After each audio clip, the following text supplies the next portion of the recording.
Assalamualaikum warahmatullahi ta'ala wabarakatuh. Alhamdulillahirabbil alamin. Wassalatu wassalamu ala asyrafil anbiya wal mursalin sayyidina Muhammadin wa ala alihi wa sahbihi wa man tabi'ahum ila yaumiddin. Qala rabbi shrah li sadri wa yassir li amri wahlul 'uqdatam min lisani yafqahu qawli. Amma ba'd. Jamaah Haji Darul Ihsan yang berbahagia, marilah kita bersyukur kepada Allah Subhanahu wa taala atas rahmat, hidayah, inayah yang telah dilimpahkan kepada kita sekalian beserta kepada keluarga dan saudara kita, sehingga kita dapat berkumpul memenuhi panggilan Allah Subhanahu wa taala untuk melaksanakan ibadah salat Jumat. Semoga amal ibadah kita diterima oleh Allah Subhanahu wa taala. Allahumma amin. Sebagai ungkapan rasa syukur kita kepada Allah Subhanahu wa taala, marilah kita bersama-sama mengucapkan hamdalah. Alhamdulillahirabbil alamin. Hadirin yang berbahagia, perkenankanlah kami menyampaikan beberapa informasi. Yang pertama, undangan ceramah Ibo dari Baproh Ibo Rayon Bandung Timur, Kuping, Kecamatan Lamsamanya, Ujung Berung, Rancasari, Celengkran, dan Cibiru. Itu akan dilaksanakan pada hari tanggal Sabtu 25 Februari 2006, bertepatan 26 Muharram 1427 Hijriah. Waktu tepat pukul 10 waktu Indonesia Barat. Tempat rumah Bapak Wahyu Sudrajat, Kampung Kosat, Desa Pasir Endah, RT 6 RW 5, Kecamatan Ujung Berung, Bandung. Penceramah Al-Ustaz Dr. Anas Nandang Syarifuddin, Master Pendidikan. Yang kedua, undangan dari Skar Telkom dalam rangka merayakan hari ulang tahun yang ke-6, mengundang karyawan dan karyawati lingkungan Japati beserta keluarga untuk menghadiri acara seminar atau talk show yang insya Allah akan dilaksanakan pada hari dan tanggal Rabu 1 Maret 2006, waktu pukul 9, tempat auditorium Infocom lantai 8, dengan pembicara utama Ibu Hajah Neno Warisman dan Bapak Haji Hilman Rosyad. Untuk kelancaran mohon konfirmasi kehadiran di sekretariat panitia hari ulang tahun ke-6 Skar Telkom nomor 452413 dengan saudara Ike atau saudari Hetty. Yang ketiga, kami informasikan bahwa sesuai dengan rencana untuk melakukan peningkatan yang berkaitan dengan bahasa Arab, kami himbau untuk mari kita sama-sama mendaftarkan di peningkatan bahasa Arab ini. Insya Allah awal Maret akan kita mulai. Untuk itu sesuai dengan yang telah disampaikan waktu kita melakukan presentasi di sini dari Al-Mustanir, sekali lagi kami mohon kepada yang berminat untuk mendaftar di sekretariat DKM. Selanjutnya kami sampaikan laporan keuangan masjid saldo awal tanggal 17 Februari sebesar 2.313.355, penerimaan 2.672.400, total sampai 23 Februari 4.985.755, pengeluaran 2.300.000, saldo posisi 23 Februari 2.959.830 rupiah.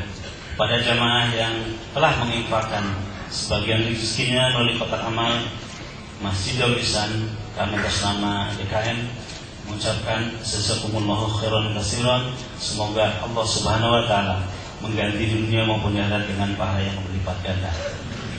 Kepada jamaah yang masih di luar, mungkin masih ada di dalam masjid untuk menempatkan diri, dan kepada jamaah untuk merapatkan shopnya masing-masing. Dan kami himbau pada yang membawa alat komunikasi handphone dan lainnya untuk sementara dimatikan agar sholat kita Jumat ini khusyuk dan mendapat ridho dari Allah Subhanahu wa taala. Adapun yang akan bertindak sebagai khotib dan imam Al-Mukarram Dr. Andes Kiai Haji Siddiq Amin MBA, Muazzin Haji Abdul Hanan, dan kami sampaikan informasi bahwa setelah sholat Jumat seperti biasa akan dilaksanakan zikir dan doa untuk kita semua dan kemajuan PT Telkom yang kita cintai, yang akan dipimpin oleh Al-Ustaz Haji Dadang Syarman. Waktu pukul 12:05 kepada khotib untuk naik mimbar. Demikian disampaikan atas perhatiannya. Kami ucapkan terima kasih. Assalamualaikum warahmatullahi wabarakatuh.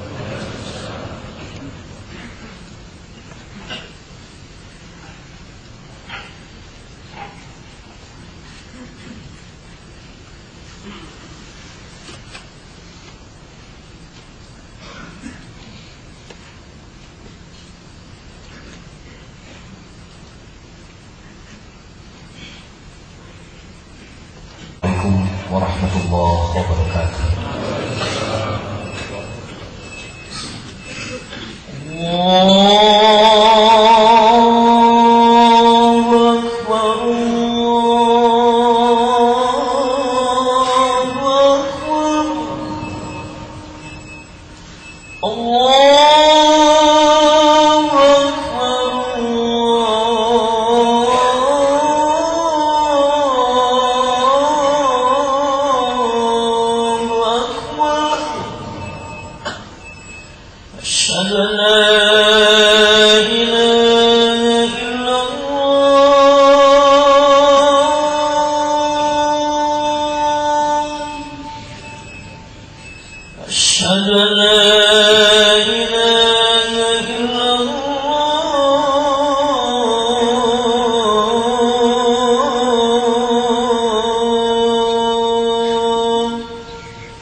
Alhamdulillah,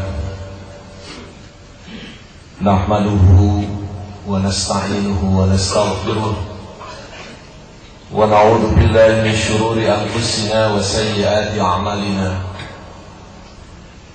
May yahdihillahu fahuwal muhtadi wa may yudlil falan tajida lahu waliyyan mursyida. Ashhadu an la ilaha illallah wahdahu la syarika lah wa ashhadu anna Muhammadan abduhu wa rasuluhu alladzi la nabiyya ba'dah. Wa qala Allah ta'ala fil Qur'anil Karim, a'udzu billahi minasy syaithanir rajim. Ya ayyuhalladzina amanu taqullaha haqqa tuqatih wa la tamutunna illa wa antum muslimun. Shadaqallahul azim. Amma ba'd. Sidang Jumat yang dimuliakan Allah, Islam mengajarkan kepada kita untuk hidup damai, rukun, berdampingan dengan penganut agama lain selain Islam, dengan catatan mereka tidak memerangi dalam urusan agama dan tidak mengusir kaum muslimin, mengusir kita dari tempat tinggal kita. Hal itu seperti terungkap di dalam firman Allah di surat Al-Mumtahanah ayat 8 yang berbunyi, A'udzubillahi minasyaitonirrajim, la yanhakumullah 'anil ladzina lam yuqatilukum fid din wa lam yukhrijukum min diyarikum an tabarruhum wa tuqsitu ilaihim innallaha yuhibbul muqsitin. Allah tidak melarang kamu untuk berbuat baik, berlaku adil, hidup rukun, hidup berdampingan, selama mereka tidak memerangi kamu dalam urusan agama dan tidak mengusir kamu dari tempat tinggal kamu. Sesungguhnya Allah menyukai orang-orang yang berlaku adil. Meski begitu, di surat Ali Imran ayat 118 Allah juga mengingatkan pentingnya kewaspadaan. Allah dengan terang menjelaskan, ya ayyuhalladzina amanu, wahai orang yang beriman, la tattakhidhu bitanatan min dunikum, janganlah kamu menjadikan orang di luar kamu menjadi orang kepercayaan kamu. La ya'lunakum khabala, mereka tidak henti-henti menyusahkan kamu, memadaratkan kamu. Waddu ma'anitum, mereka inginnya umat Islam itu susah, miskin, terbelakang, tertindas.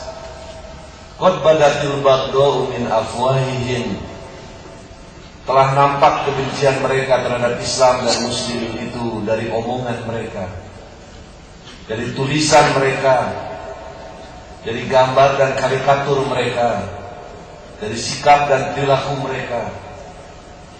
Wa ma tukhfi suduruhum akbar, malah Allah mengingatkan kita bahwa kebencian mereka terhadap Islam dan muslimin, khususnya di kalangan Islamofobia, orang-orang yang membenci Islam, kebencian yang ada di dalam hati mereka itu lebih besar daripada apa yang terungkap, yang terekspresikan di dalam ucapan, tulisan, gambar, dan perilaku mereka.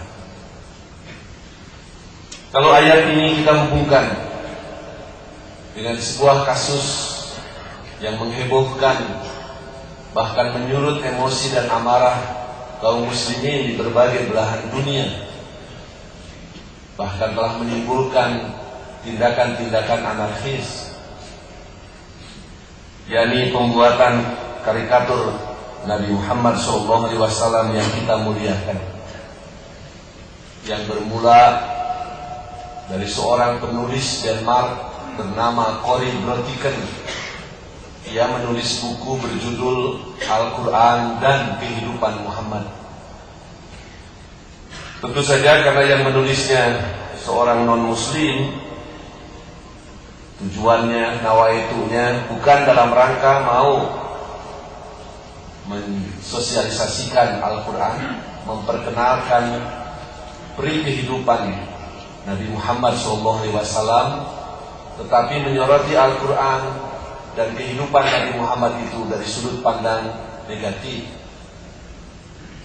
Dia meminta 3 orang seniman untuk membuat ilustrasi pada bukunya itu, yang mengekspresikan pandangan dan pikiran si penulis itu terhadap Al-Quran dan Nabi Muhammad SAW dengan tema Muhammad the Sign atau The Face of Muhammad, wajah Muhammad.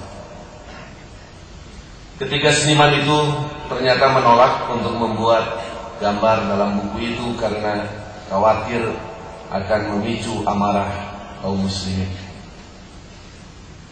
Si Cory Brotiker ini kemudian meminta bantuan sebuah surat kabar terkemuka di Denmark, yaitu surat kabar Jyllands-Posten.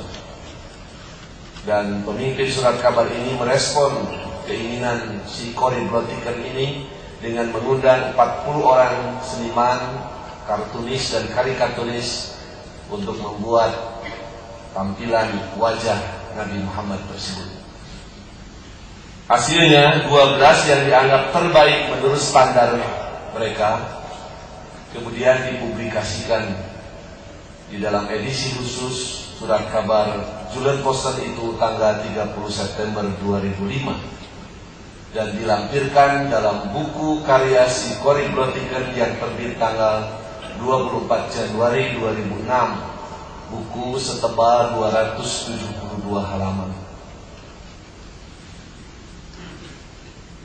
Ternyata gambar atau karikatur yang dibuat itu tentu saja menyurut emosi kaum muslimin di Denmark. Mereka melakukan protes kepada pihak surat kabar, penerbit dan pemerintah Denmark. Tapi karena tidak ditanggapi, malah beberapa minggu kemudian ke-12 gambar kartun Nabi itu dimuat dalam surat kabar terkemuka di beberapa negara Eropa, seperti surat kabar François di Prancis, surat kabar Die Welt di Jerman, surat kabar La Stampa di Italia, surat kabar El Periodico di Spanyol, dan majalah Magasinet di Norwegia, serta yang lainnya. Bahkan kemudian masuk ke dunia maya, ke internet. Dan inilah yang kemudian menyulut emosi dan amarah kaum muslimin di berbagai belahan dunia. Bagaimana umat Islam tidak marah? Nabi Muhammad SAW yang sangat dihormati, dimuliakan, bahkan diposisikan oleh umat Islam pada posisi kedua setelah Allah Subhanahu wa Ta'ala, yang di dalam hadis digambarkan berwajah bersih, bersinar. Bahkan menurut sahabat Malik bin Al-Huwairith, di dalam kitab Sahih Bukhari disebutkan wa kana rafiqon. Nabi Muhammad itu orangnya lemah lembut, murah senyum, orangnya ramah. Ini digambarkan dengan wajah menakutkan, jambang dengan janggut disatukan berbentuk sarang tawon dengan mata melotot, kemudian alis pun tebal sekali, di kening, di dahi tertulis kalimat La ilaha illallah Muhammadur Rasulullah, tapi kepala digambar seperti sebuah bom dengan sumbu yang mau meledak, seolah mengekspresikan bahwa peristiwa-peristiwa peledakan bom yang terjadi itu adalah merupakan ajaran dari Nabi Muhammad SAW. Dalam karikatur lain digambarkan ada 5 orang wanita memakai kerudung dengan mulut dibentuk seperti bulan sabit, karena menurut tuduhan mereka Gusti Allah itu adalah dewa bulan, seperti terungkap di dalam buku The Islamic Invasion yang ditulis oleh Robert Murray dari Amerika. Allah itu adalah dewa bulan. Makanya katanya umat Islam di masjidnya, di benderanya selalu pakai lambang bulan sabit sebagai gambaran ekspresi dari dewa bulan. Sementara mata perempuan itu berbentuk bintang Daud, lambang Zionis. Kemudian ada puisi yang dalam bahasa Inggrisnya berbunyi, Prophet, you are crazy block, keeping woman under yoke. Nabi, kamu adalah orang gila, menyembunyikan wanita di balik cadar. Karikatur lain menggambarkan Nabi Muhammad katanya berdiri di pintu surga. dengan kedua tangan terentang. Di depannya antri. Kalau menurut kita para syuhada, orang yang mati syahid, tapi menurut karikaturisnya itu adalah pelaku bom bunuh diri karena punggungnya masih mengepul asap. Lalu katanya Nabi Muhammad mengatakan, stop, we have run out of virgins. Stop katanya, Anda tidak bisa masuk surga karena kami sudah kehabisan stok bidadari di surga. Gambar-gambar seperti itulah yang ditampilkan. Bahkan terakhir ada seorang menteri dari Italia yang memakai kaos dengan gambar kartun Nabi Muhammad tadi. Tentu saja dalih mereka adalah kebebasan berekspresi, freedom of speech, yang katanya diakui di dalam piagam PBB, di dalam Universal Declaration of Human Rights.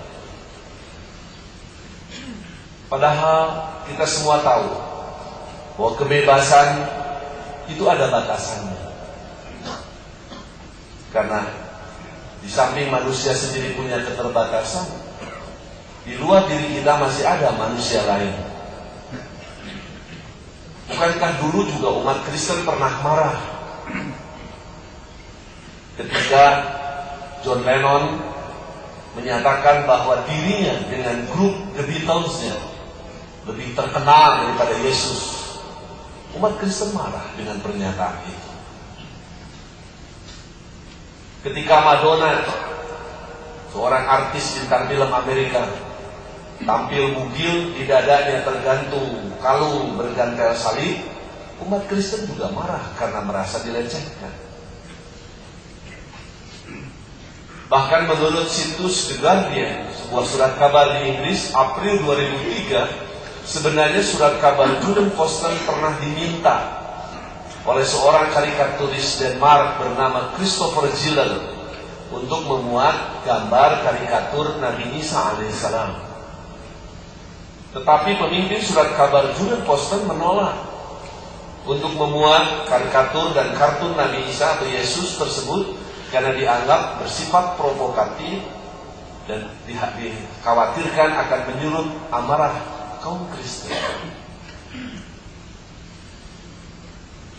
Padahal menurut si Christopher Giller, kartun Nabi Isa itu sudah diperlihatkan kepada para pastor dan pendeta di Denmark, dan semua tidak ada yang keberatan karena dinilai lucu. Di kita juga ketika penyanyi Iwan Fals merilis lagu berjudul Manusia Setengah Dewa, umat Hindu balik protes dan marah karena lirik dari lagu itu dianggap melecehkan salah satu dewa yang dihormati dalam agama Hindu Bali. Para ulama dan cendekiawan muslim di Indonesia pun sempat emosi dan marah ketika kaum liberalis di Indonesia menggugat otentisitas atau keaslian Al-Quranul Karim. Hal sebenarnya yang wajar, sesuatu yang normal, manusiawi ketika umat Islam keyakinannya sesuatu yang dianggap sakral kemudian dihinakan, dilecehkan. Tapi kalau kembali kepada ayat Al-Quran tadi, peristiwa tersebut sebenarnya bagi kita semakin menambah keyakinan akan kebenaran firman Allah yang tadi, menambah semakin panjang daftar bukti kebencian kaum Islamofobia terhadap Islam dan Muslimin. Sudah terlalu banyak sebenarnya ungkapan-ungkapan yang menunjukkan kebencian mereka. Sekedar contoh saja, misalnya pernyataan pendeta Suradi bin Abraham yang konon tadinya seorang Muslim tapi kemudian berpindah agama alias murtad, kemudian jadi pendeta. Di dalam kasetnya dia mengatakan bahwa Tuhan umat Islam adalah Hajar Aswad. Buktinya katanya semua orang Islam dimanapun mereka berada, sholatnya semua menghadap ke Hajar Aswad. Jadi Tuhan umat Islam bukanlah Allah melainkan Hajar Aswad. Dia juga mengatakan bahwa Al-Quran itu bukan firman Allah melainkan bisikan setan. Dia juga mengatakan Nabi Muhammad adalah manusia celaka, bukan manusia selamat. Buktinya katanya Nabi Muhammad masih minta didoakan kepada umatnya melalui doa sholawat. Atau pernyataan misalnya orang dekat Presiden Bush, pendeta Pat Robertson, pada tanggal 18 bulan September 2002 di dalam sebuah acara talk show di Fox News, TV Fox News di Amerika. Dia menyatakan, I think Muhammad was a killer, a will-I fanatic, a robber and a brigand. Saya pikir katanya Nabi Muhammad itu adalah seorang pembunuh. Dia seorang fanatik bermata buas. Dia adalah seorang perampok dan penyamun. Pernyataan-pernyataan seperti itu banyak kita dapatkan. Bahkan ketika kita membaca bagaimana proses Nabi menerima wahyu, itu ada beberapa cara wahyu disampaikan oleh Allah kepada Nabi Muhammad SAW. Pertama, melalui mimpi. Kedua, malaikat Jibril datang langsung kepada Nabi Muhammad SAW menyampaikan wahyu dalam wujud asli sebagai malaikat Jibril. Atau kadang malaikat Jibril datang kepada Nabi menyampaikan wahyu dalam wujud sebagai manusia. Dan yang paling berat menurut Nabi adalah wahyu turun dalam bentuk suara lonceng. Itulah yang sering membuat Nabi keringetan, tubuhnya gemetar karena berat menerima proses penerimaan wahyu itu. Oleh Robert Murray di dalam bukunya Islamic Invasion disebutkan bahwa cerita Nabi Muhammad menerima wahyu dengan suara lonceng, kemudian keringetan dan gemetaran, itu hanya bualan, hanya omong kosong Muhammad. Padahal sebenarnya waktu itu Muhammad sedang kesurupan, sedang kambuh penyakit epilepsinya, penyakit ayamnya. Kalimat-kalimat seperti ini tentu saja diarahkan untuk menghinakan Islam, menghinakan Nabi Muhammad SAW. Menurut seorang pemikir Prancis, Eric Cooper, sebenarnya masyarakat Barat setelah masuk masa Renesan abad 15,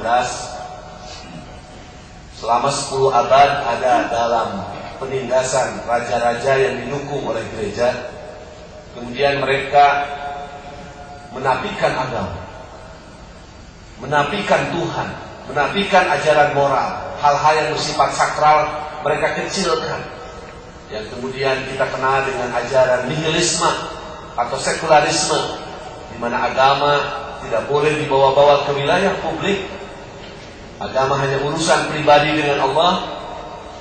Maka masyarakat Barat pada akhirnya kehilangan pedoman hidup. Mereka tidak memiliki lagi sebuah sistem nilai yang memandu kehidupan mereka. Mereka kehilangan role type, kehilangan uswatun hasanah. Siapa yang dijadikan tuntunan, contoh yang baik di dalam menghadapi persoalan-persoalan hidup ini? Karena para nabi oleh mereka sudah dikecilkan. Sementara Nabi Isa alaihissalam oleh mereka diposisikan sebagai anak Tuhan, yang tentu saja akan sangat sulit untuk bisa ditiru karena posisi yang sangat berbeda. Sementara umat Islam di samping memiliki Al-Quran dan As-Sunnah yang menjadi pedoman untuk memecahkan persoalan, umat Islam masih memiliki role type, masih memiliki uswatun hasanah yang semuanya terkumpul pada diri dan pribadi Nabi Muhammad SAW. Jadi menurut si Eric Cooper, sebenarnya masyarakat Barat hasud, iri terhadap umat Islam, sehingga mereka berusaha bagaimana menjelek-jelekan Nabi Muhammad dengan sebuah target masyarakat Barat tidak tertarik untuk mempelajari Islam, apalagi menjadi seorang Muslim. Tetapi justru dengan jelek-jelekan itu, malah masyarakat Barat menjadi penasaran, ingin mengetahui apa hakikat dari ajaran Islam itu sendiri. Dan insya Allah Nabi Muhammad adalah seperti yang sudah dipuji oleh Allah, wa innaka la'ala khuluqin adzim. Nabi Muhammad itu seorang uswah hasanah yang memiliki akhlak yang mulia, akhlak yang agung. Betapapun dihina oleh banyak pihak, tidak akan kemudian berubah menjadi manusia yang hina. Makanya di dalam Al-Quran ada istilah dillah, ada istilah zullah. Kalau yang disebut dillah, orang dihina karena memang kelakuannya pantas untuk dihina. Orangnya suka mencuri, suka merampok, memperkosa orang, membunuh orang, kerjanya mabuk, lalu dihina orang, ya wajar karena memang dia melakukan hal-hal yang menghinakan dirinya. Tapi Nabi Muhammad SAW adalah manusia mulia dengan akhlak mulia. Betapapun banyaknya orang yang menghinakan, beliau tidak akan jatuh menjadi manusia yang hina. Mudah-mudahan peristiwa yang terjadi itu semakin menyadarkan kita, menguatkan keyakinan kita akan isyarat-isyarat yang sudah disampaikan oleh Allah kepada kita. Barakallahu.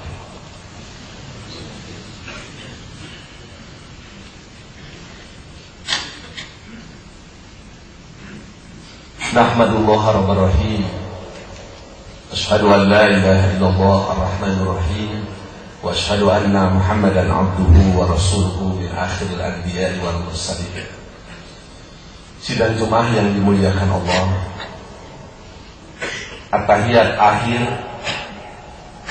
setelah doa tasyahud itu, baik dalam sholat wajib ataupun sholat sunat, ada peluang dan kesempatan kita untuk berdoa.